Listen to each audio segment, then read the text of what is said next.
So welcome to another episode of the Jobs for Women podcast. I'm really excited to welcome our guest, Lizzie Martin, who is head of coaching and the founder of Work Life Mother. Welcome to the podcast, Lizzie. Thank you so much for having me, Zoe. It's so great to connect with you. And we have already had a long chat, and we could have just talked for hours, couldn't we, about everything to do with being a mum in the workplace. So it's great that you're on the podcast today to share your wisdom and insights, because obviously at Jobs for Women, we are talking about everything that women have going on at work, the barriers, what we're up against, gender discrimination, pay gap, you name it. So it's kind of like, I think when we're thinking about being a working mother, it's so important to have these conversations with, and whatever stage, whoever's listening, if you're in the early stages of your career or whatever stage, it's kind of like knowledge is power, isn't it? Absolutely. Absolutely. And one of the things that I always hear people say to me is like, no one ever talks about this stuff enough. Exactly. Because there isn't a manual, there is no guide, is there? No. And I think as well, this is where the emphasis and the onus comes on the organizations to have a system in place. So can you, I mean, I've just dived straight in, haven't I? Can you tell us a little bit about what's your background? How did you get into this? What's the story?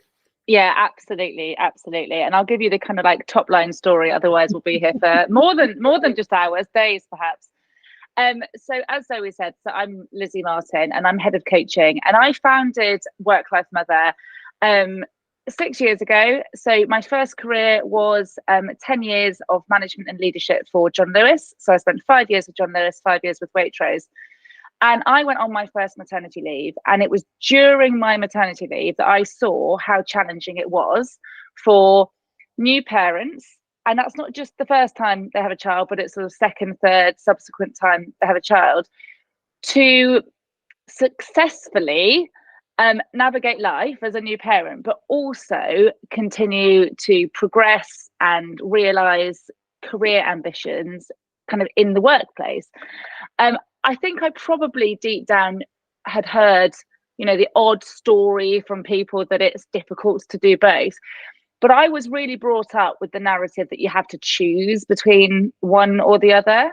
So what are you going to choose to do? Are you going to choose to work full time? Are you going to choose to be a mum? And there was very much this kind of either or mentality. But I was already coaching at work and I was on maternity leave, and I thought, do you know what? I've got this entrepreneurial bug, this kind of fire in my tummy. It had been there the whole time. I remember at university Googling buy a franchise because I really knew I wanted to do something. I just didn't know what that thing was.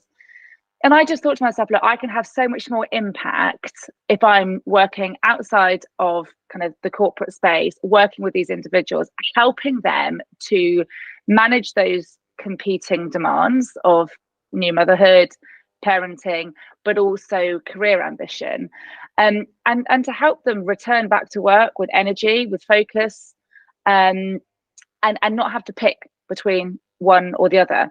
So I started coaching individuals, and I did that for a couple of years. I've got 2 daughters. At the time, they were quite young, so I was managing the juggle myself. And then after a few years of working directly with individuals, I got more and more requests from the corporate space, from employers saying, do you know what, we would really like to offer this support to our employees because we want to keep hold of our talent. We don't want to see these brilliant women leaving the workforce on their maternity leave or shortly after. So can you help us as well? That is so refreshing, because when I think back to when I was on mat leave, the support was lacking, let's just say. So that's great to hear that companies are actually reaching out and recognizing the need for it. I think that's so interesting what you just said then about the choice, because if I am truly honest, I think whether societal, what I've been told, or over the years what I presumed I would have to choose, wherever those thoughts came from, I was of that understanding. well, I can't. I worked in London, crazy busy job, lots of hours, and I just didn't think I could have both. So I think just going back to that, is that what comes up a lot? You know, when I know you're doing more coaching now in the corporate world, but when you were doing the one-to-one coaching, was that something that came up a lot with your clients? Yeah, and it still comes up. It still comes up with my clients. You know, whether I'm working with them directly or whether they're, you know, the coaching's being paid for by their employer, it still comes up. So I think there's that tension between. I think it's about how do you allocate your time. You know, I think a lot of people struggle with that. And I think the other thing is that if an individual does want to do both, they feel guilty for it. Like, am I greedy for wanting to do both? Because this narrative around you have to choose between one or the other, it almost says you can't, you know, you can't have both.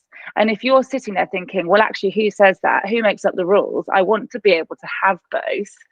That in itself is a massive barrier, isn't it? Or a massive hurdle that needs to be overcome.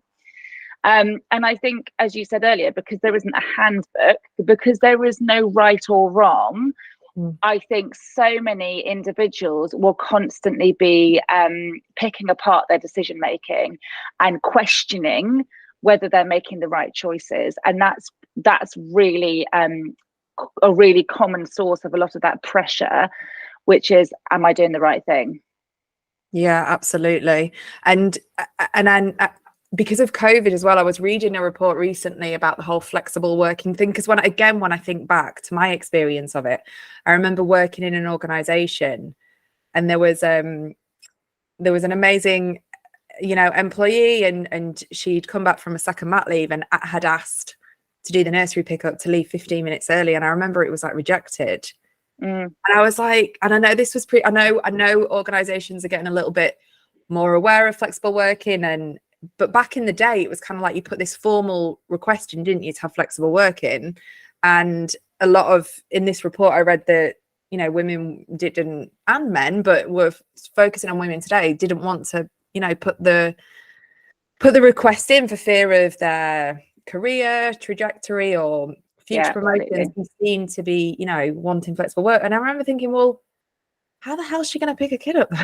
Like, this is, let's just look at this on a basic level. If a husband or partner or whoever can't, and she's just asking for 15 minutes early. And I remember at the time thinking, well, there's no way, how I won't be able to do that then. It's kind of like seeing other people's experiences.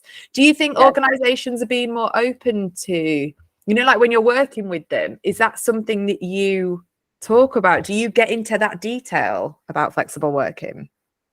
Yeah, I think what's interesting here about the organisations that I work with is that, first of all, not every single organisation is queuing up, knocking on my door saying, hey, Lizzie, we want to give more support to our women coming back from mat leave. You know, I would love that to be the reality, but it isn't. You know, there are still quite a lot of dinosaur organisations out there who don't think that this is an area that needs attention, focus, or support. So when I am working with an organisation, generally they share common characteristics, and that is that they care about their people, they're progressive and forward thinking, and they want to do the right thing. So this isn't just a tick box exercise. So normally the point at which I start working with an organisation, they've already got a good solid culture in place. They're already really progressive in their thinking around flexible working. I think the barrier that I see a lot in organizations is, where does flexible working sit? Does it sit in policy, or does it sit with line manager discretion? And what happens quite often is organizations will say, we'll leave it to the discretion of the line manager, and then line managers are worried that if they say yes to Sally, they're going to have to say yes to every single other person on the team, and they haven't been trained well to deal with things like flexible working requests. So sometimes that can be where the barrier is. It's not that the policy says no, or it might be that the policy says no, but quite often it's down to that line manager conversation, and whether that manager feels confident and supported in the organization to say, do you know what, I actually really understand what this individual's going through, and this isn't going to be forever, and it is just 15 minutes, so I'm going to say yes, and I feel quite comfortable saying yes to Sally for this situation, because I know for somebody else they'll want flexible working for a different reason. And it's not just, flexible working isn't something that's just for working mums. This is for everybody to be able to have a life outside of work. So it's, to answer your question quickly, the organizations that I work with generally have quite a good working culture. But I think that there's still so much more that can be done specifically around these flexible working conversations.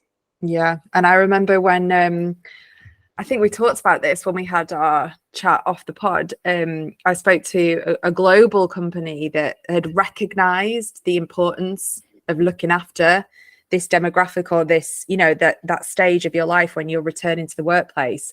Often, depending on what birth and experience you've gone through, as sometimes a different person. And they were seeing a high percentage of women dropping from full-time to part-time and then leaving entirely. And we know that this is costing companies loads of money. So what I wanted to really delve into is, which I love, on your website, you talk about these transition stages, the 3 stages before, when you're pregnant, going through, whatever you're working with, and then when you're off, and then coming back to work. So what advice would you give? So if there's anyone listening that is pregnant, what can they do to make that process as smooth as possible? How can they empower themselves or get the most out of when they go off to have their baby? Yeah, absolutely. Do you want me to talk just about that beginning bit, or just talk more broadly about all 3? You go for it. You just go broad. Yeah, whatever. So I think there's a combination of things here. I think there are things that you can do, and it's very easy for somebody to say, here's a checklist of things that you need to be doing. But I think you also need to be thinking about your mindset and your perspective. And something that I say, and this is probably my number one piece of advice, which is to really step into the driving seat of your career at this point in time. So this is about being proactive. This is about recognizing that challenges might exist. We know that the system isn't currently set up for us to succeed as working mothers, but it's to make sure that you don't slip into that sort of I've got a chip on my shoulder victim mindset, because that is going to make a massive difference to your experience. So I always talk about taking responsibility at this point in time and not waiting for somebody to do it for you. So it's really easy, particularly if you've had a career that has been kind of managed for you. Maybe you started an organization, maybe you were on a scheme such as a graduate scheme where there was an element of career management done on your behalf. This is the time to take back all of that control and say, look, I'm going to really proactively manage the next chapter or chapters of my career. So I would say that really is the foundation for the transition, is to make sure that you're taking ownership for that. And then there's so much that you can be doing at each of the points in time. And when we work with individuals that we coach through Work Life Mother, we break that down into 3 main pillars, and it's the 3 C's. So we talk about career, we talk about confidence, and we talk about communication.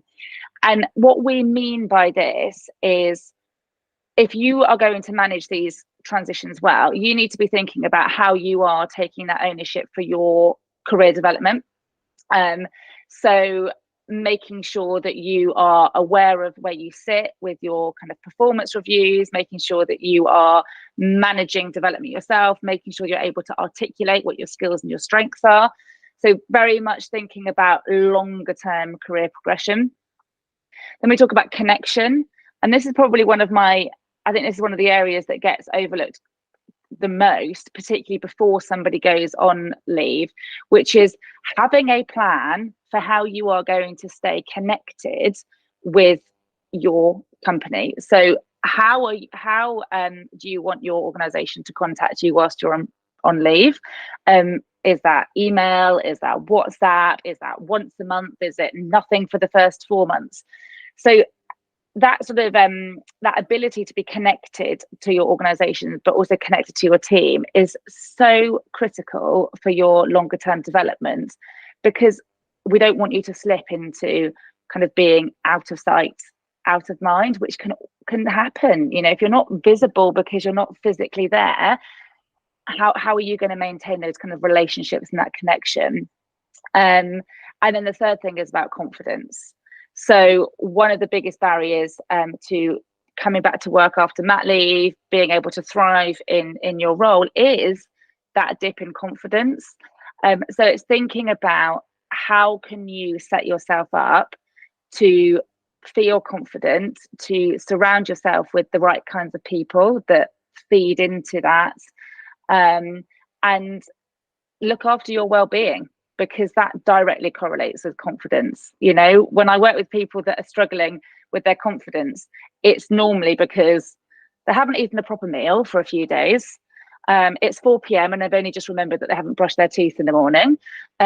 Dehydration, you know, an exercise that isn't just lifting your baby in and out of the car and the pram and cleaning the floor. So those are the 3 pillars that we work towards. So career, confidence, and connection, and it breaks down into much more practical actions at each of the points in time. But basically, if you think about those 3 things, then you're not going to go far wrong. That's brilliant. You know, when we're thinking about the connection piece, obviously we're all different, aren't we? And you know, like when you said, you know, it could be, what does it look like? Is it WhatsApp? Is it email? Is it once a month? Is it more that you're sort of telling people to own and set your own boundary? So it's kind of like you're not saying, hey, you still need to be contactable if you don't want to be. It's like having that open dialogue with your manager, isn't it? So they know then when to contact you. It's not you saying you need to make sure that you're being contacted or available. Absolutely. Yeah, it's everything from like the detail of like, how do you want to share the news that your baby has arrived? You know, who do you want to send a picture in? Do you want that picture to be shared around the office? Do you not want that to be shared around the office? You know, there have been horror stories, haven't there, where somebody shared a WhatsApp picture with their colleague, and they've just given birth and they've got a baby, and you can see their nipple because they're feeding their baby, and then that gets shared on a work WhatsApp group. So yeah, absolutely, it's having those boundaries in place.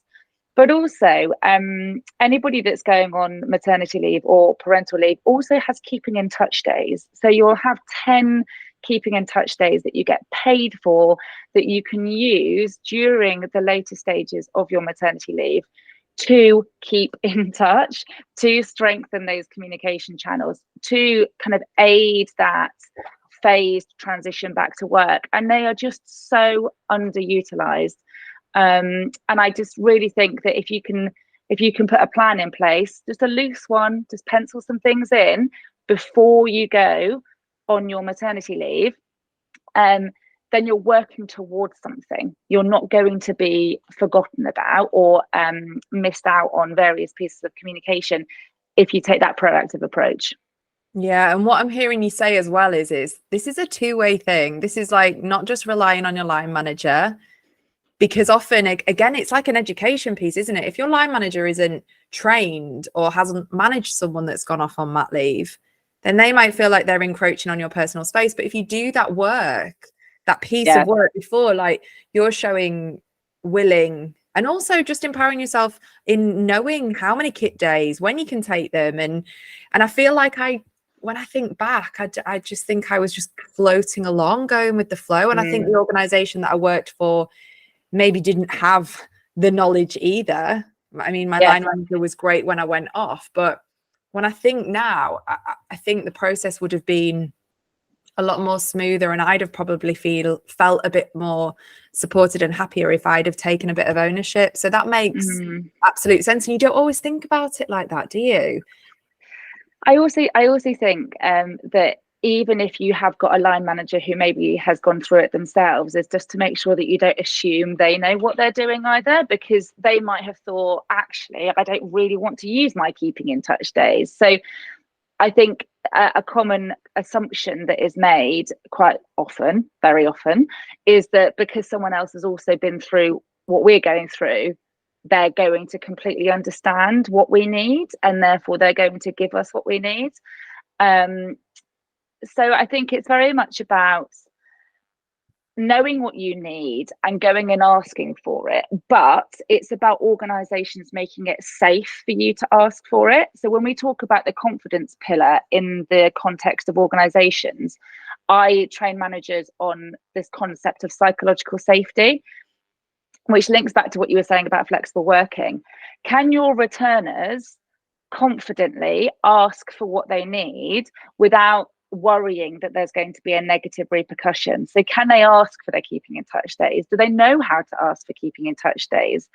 Do they feel safe enough to say that they're leaving at 4, or they want to leave at 4 to pick up their child from nursery? Or are they putting a calendar event in saying client meeting, and concealing what they're actually doing because they don't feel as though they can be authentically themselves at work? So I do think it's about being proactive and asking for what you need, but I don't think it needs to solely sit on the shoulders of the individual. I think this is absolutely something that needs to be shared ownership by the organisation as well. It's kind of a no-brainer, when you think about how much it costs to recruit a member of staff, and when we've got the gender pay gap staring us in the face, amazing talent that are leaving. All of that experience that they've got, it's kind of like a no-brainer to me for an organization to really focus on this as a priority, and not just like a nice added extra, because 51% of the population, if we choose to have kids, that's a lot of people going on mat leave and having babies. So I'm glad that you're working with organizations, but to go back to your point earlier, that they're not beating the door down, we need to kind of get that message out, don't we? Yeah. A little bit more. And so a woman has hopefully worked with their employer and then they're on mat leave, maybe doing keeping in touch days. What about the return? Because for me, my experience, I quit. I left London. I was ill. I had postnatal depression. But I literally couldn't, and I still can't. When I think back, I can see why I couldn't envisage myself doing that job, especially seeing that flexible working to pick up a child 50 minutes early. I couldn't do it. So yeah, there were other reasons why I left, but in essence, I quit. So how can women feel empowered? What do you do with women to make that return as seamless as possible so that they can thrive and they can, go off and have the career that they so desire? Yeah. So the first thing that I always do with everybody that I work with is get really clear on like, what does good look like? So what does going back to work and thriving, what does that actually mean? Because when we use certain words like going back to work and feeling confident, or going back to work and thriving, we all have a different mental image of what that looks like. So for me, the most important thing is to get clear on what that is, but also to make sure that every individual is true to that image, and it's not something that they've been told they should be doing. So we can be influenced quite heavily by a sister or a mother or a boss or a husband that might be saying like, this is what you should be doing. So the most important thing for me is to get crystal clear on that to start with, because anybody who's forcing it and is going back to go and do something that really isn't shaped around what they want their future to look like, it's really just going to delay the inevitable, which is, burnout or a complete car crash when it comes to career fulfillment. So that often means that we sort of get the microscope out and we have a look at priorities, we have a look at values, we get really clear on, okay, what's motivating you, what's important to you, and then that really sets the foundation for building everything on top of that. The pretty much universal theme that comes up with individuals going back to work at this point in time is around having a look at the amount of workload, mental workload, cognitive labor that the individual is that's got on their to-do list that's currently taking on. So there's always a really big conversation around what do you now need to stop doing so that you can effectively go back to work. So on maternity leave, women often become the expert at caring for their little one. They often also become the expert at all of the household chores and labor, and this is really a transition that requires putting down some of those activities, delegating them out to other people, which can be incredibly challenging, because letting go of control and allowing other people to do things as well as we can do is really, really challenging. But if that doesn't take place, then what happens is women will go back to work. They'll be carrying that full-time job of looking after the little one, thinking about everything to do with caring for their baby, as well as now trying to fit in the energy and the time to do their job. So any transition requires that combination of looking forwards, but also setting down things that might have been done in the past. And this is where it's so critical that if you do have a partner, you think about working as a team and what does this mean for them? So if you're going back to work, what does this now mean for your partner? How is their daily routine going to change? What are they going to be picking up in order for you to be able to go back to work and thrive? I've just had one of those light bulb moments. Like, that makes absolute sense, doesn't it? And sometimes you don't even know you're doing all of these tasks. So to actually pause and be like, okay, what do I need to drop or pass over in order to go back to work? Because we cannot do it all, can we? And I never ever did that when I went back to work. It was just kind of keep going. And we do take on, it's interesting. Then, you're on technically off work, but you are raising a human, might have other children as well, and then take on more of the household duties. And let's not lie, the admin, I was chatting to someone the other day about the admin of life. Running a household is like a full-time job, just with the admin of where people need to be. But that piece in itself has been a bit of a light bulb for me, because to return to work and to be happy and to thrive, whatever thrive is for you, is so important to actually reflect on what you've got going on currently. And having that open dialogue with your partner. And do you find, I mean, you might not know off the top of your head, but like, is it common for women that were full-time to go back full-time and then drop their hours because maybe they're not doing that work that we've just talked about, looking at the load that they have on, and then get back to work and think, I can't do this. How am I going to do that? Is that common? Have you found that? Yeah, I see that. That's quite common. I also see a lot of women going back to work and they have negotiated some flexible working. So maybe they've negotiated working 20% less hours. So they might be saying, I'm going back to work and I'm so lucky. I'm going to be working 4 days a week. Right. So there's this like real gratitude that they're able to work 4 days a week, and they're taking a 20% pay cut. And the thing that I see happening, and I don't mean to smile and laugh, but I suppose it's the fact that this still exists that frustrates me, is that those women are grateful that they've been allowed to get paid 20% less and theoretically work 1 day less, but they don't, because there isn't a change in their job scope. So actually what they end up doing is squeezing 100% of their work deliverables into, they don't squeeze it into 80% of the time. They still deliver probably 100% of the time, but now they're just being paid 20% less. And that is then driving that gender pay gap even further. So if women are coming back to work on less than full-time hours, it's so critical that the job scope is also rescoped to make sure that the outputs have been recalibrated.